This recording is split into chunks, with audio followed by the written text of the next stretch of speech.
Late in the 19th century, in a frontier village in what's now Oklahoma, a young woman is already on her feet before the heat hits. She hauls water, keeps the stove going, and faces the hard work in the dirt. Between simple stores and folks' talk, dust takes over Main Street when the train doesn't show, and tension with native communities still sets the rules. In 1888, the name Lily Mae Smith Tucker shows up in public papers in a country still picking up the pieces after the Civil War. As the daughter of Nimrod Jarrett Smith, she saw the Cherokee presence stay strong in the mountains of North Carolina.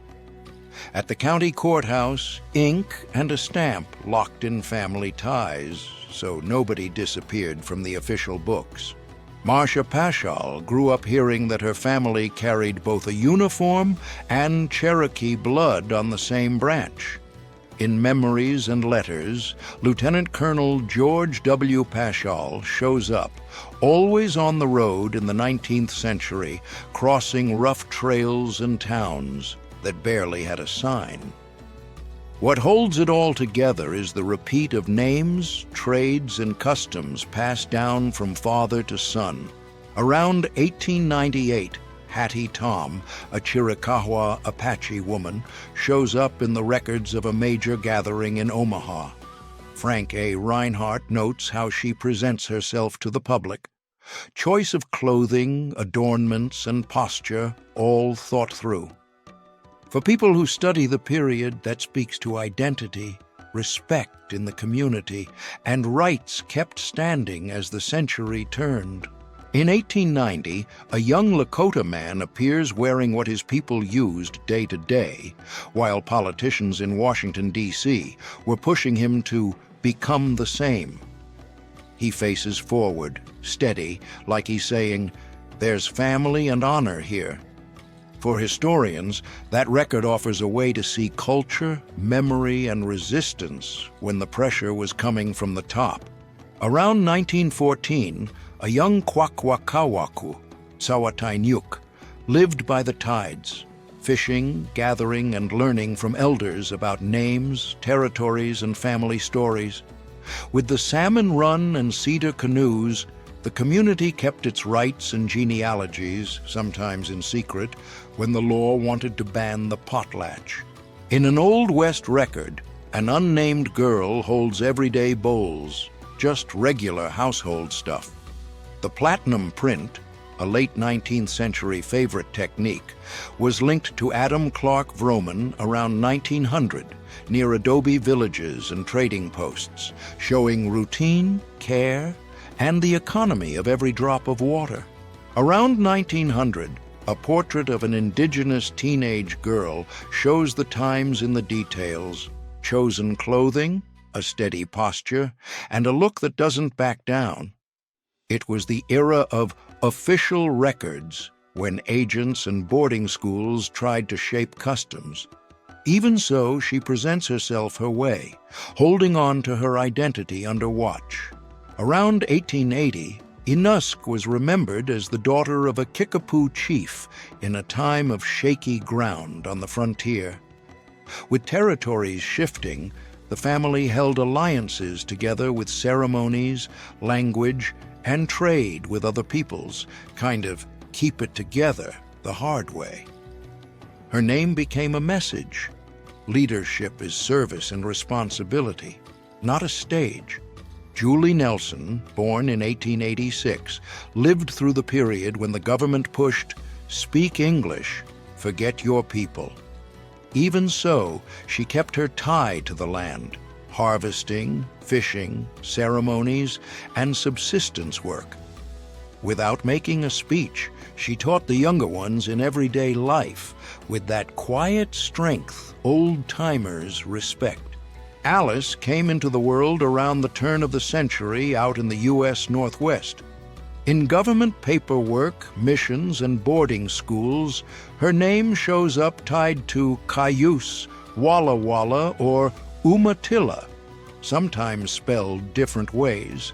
With last names changing and relatives moving between villages and reservations, her roots turn into a mystery in the agency files. Around the turn of the century, among the Apache, basket-making was women's work, and also a way to hold the home and the faith together. They wove rush, willow, yucca, and cedar bark, repeating patterns passed down from mother to daughter. Some went to rituals, some became trade at the trading post, even with outsiders getting names and dates wrong year after year. Around 1910, a young Arapaho woman shows up in ceremonial dress, beadwork, and her clan's hairstyle, making it clear who she is and where she stands on the plains. On Main Street, studios set up portraits for a few bucks, while D.C. tightened the screws with boarding schools and become the same rules. She holds on to kinship and respect without becoming just a number. Minnie Lou Ottinger. Bradley was born in the early 20th century and lived through a country in fast forward. With cities swelling and the railroad cutting across the map, she saw war, crisis, and women's voting rights become law.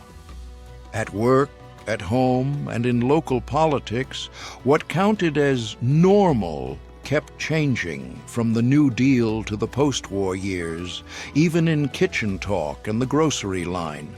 Nora Barada Murphy lived in White Cloud, Kansas, and in 1909 was recorded as Iowa, there on the bend of the Missouri. In a time of treaties and farms pushing forward, clothing, adornments, and hair said who she was and where she came from. The community held on to language and custom, linking Kansas and Nebraska to older roots, generation after generation. In 1923, Ada Lopez Richards, a Tolowa woman in Northern California, walks between villages that live off fish, shellfish, and shell trade. Her clothes and necklaces tell who she's related to, who has faith, and who's in charge. Federal agents are already pressuring the people to drop their language and act like there was never any other way to live. Around 1910, Anna Kask Cash is seen by the Cayuse as proof that the people are still standing.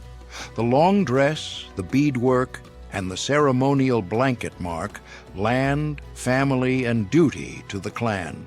Meanwhile, boarding schools and missions pull young people in by force, scrape away traditions, and sell the idea that the only thing that counts is being American their way.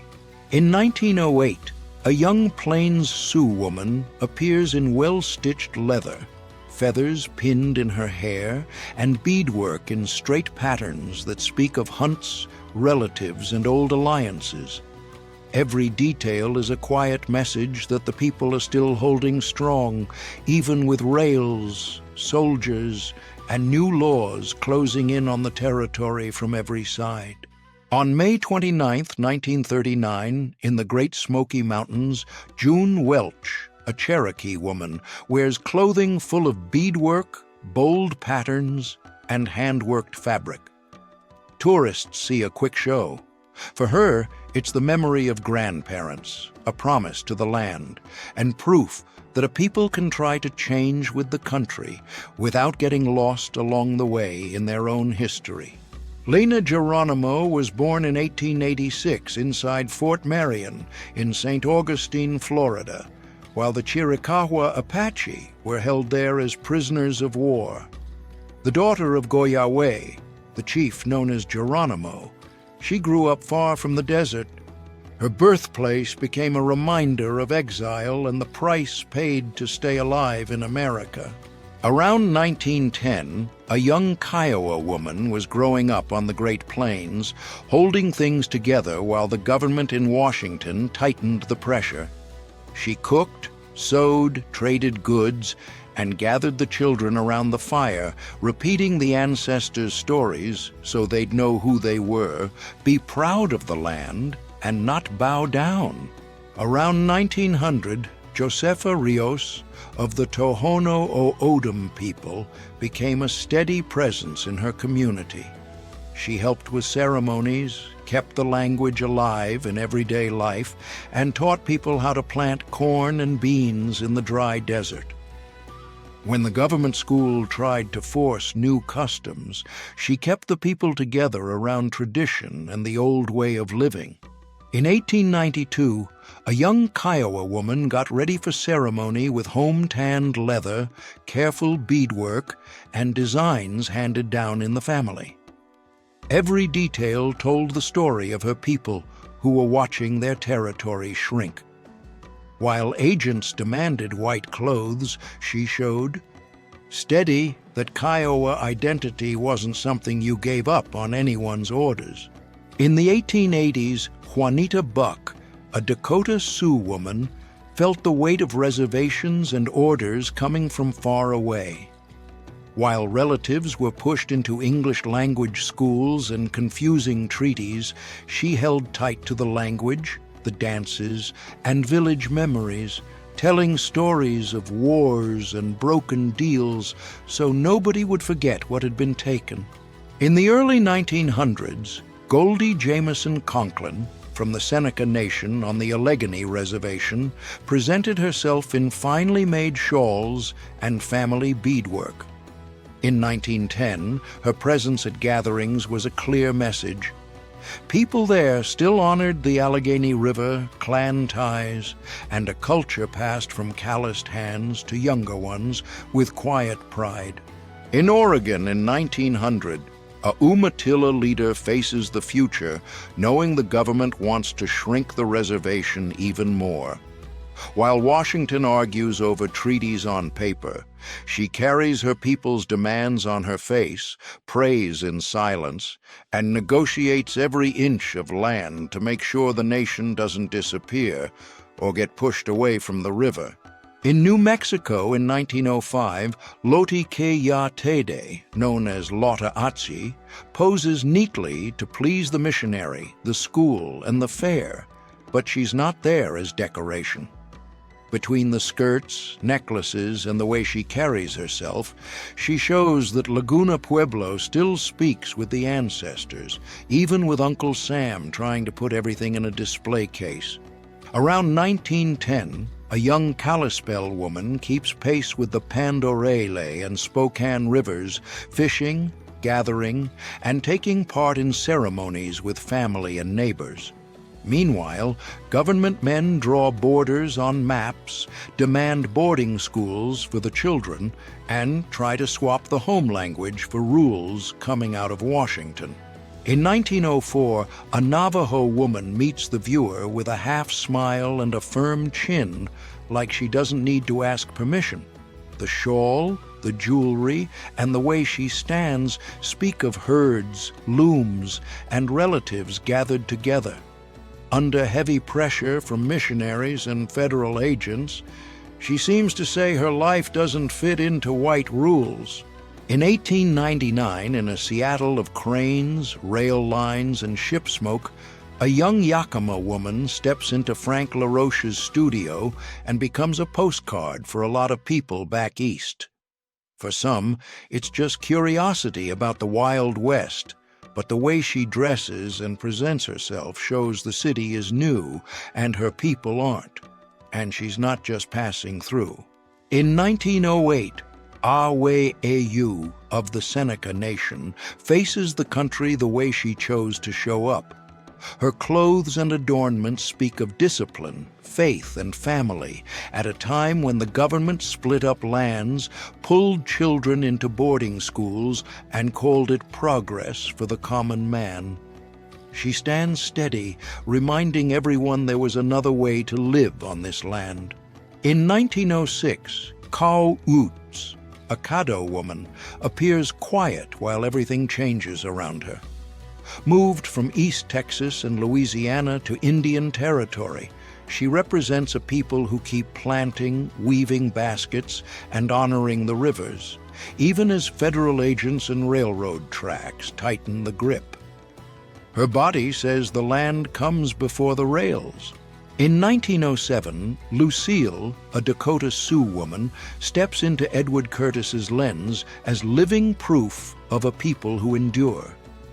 The shawl, the tied-up hair, the beadwork and bracelets speak of belonging in an era when the federal office controlled rations, school, and every line of treaties rewritten in Washington. The wrinkles say she hasn't forgotten a thing. In 1894, a Kiowa woman looks at the camera and decides to smile, something rare for the time. While the government tightened confinement on the Great Plains, cut down customs, and sent people to boarding schools, her smile says there was still celebration, kinship, and her own language moving around between the tents. It's a message that her nation is alive. In 1905, in Black River Falls, Wisconsin, Kate Thunder Miner, a young Ho-Chunk woman, looks straight at whoever's watching. The fringed plaid shawl marks her body, but it's her steady gaze that carries the weight. In the middle of cultural censorship, civilization rules, and cash demands, she presents herself like she's saying, "I didn't leave this place." In 1898, in the so-called Old West, a young Assiniboine woman looks out with the calm of someone who knows hardship. The glass beads, the dress, and every detail shout family, faith, and duty. With the buffalo gone and federal law tightening down, holding on to language and name became everyday resistance on the frozen prairies of the old frontier. Zitkala Shah, who white people called Gertrude Bonin, was born Yankton, Dakota, and didn't bow her head. In the early 1900s, she took the English from boarding school and turned it into a weapon, calling out the cutting of hair, language, and spirit. Then she went to Washington and helped build a national Native Council for real rights and citizenship. Around 1900 near Sheridan, a Crow woman stands beside the teepee like she's guarding the whole camp. You can almost picture the cutting wind, the smoke rising, and a horse grazing in the background. The belt, beadwork, and elk teeth work like a living resume, showing work, respect, and strong family alliances. In 1914, records speak of Atra Asan, listed as Bertha Thompson, daughter of Milton James Thompson and Chinawa, a Yurok woman from the Pacific coast. On paper, she becomes just a line in a census table and a land allotment, while bureaucrats and scholars try to decide who's Indian enough to deserve anything in the country. Around 1880, Julia Ann Keka of the Umatilla Nation faces the camera with that serious old studio look, no easy smile. Every fold of her clothing and every adornment speaks of relatives, stories, and mourning. In the Pacific Northwest, amid treaties and heavy colonial pressure, her body still says her people are still there. Around 1900, a young Native woman in the U.S. poses without her name being recorded. Even so, you can read the story. Beads, fringe, and home-sewn stitching carry the mark of her nation. The government wanted to trade language and belief for a uniform. In the middle of boarding schools and assimilation, she holds her gaze like, "We're still here."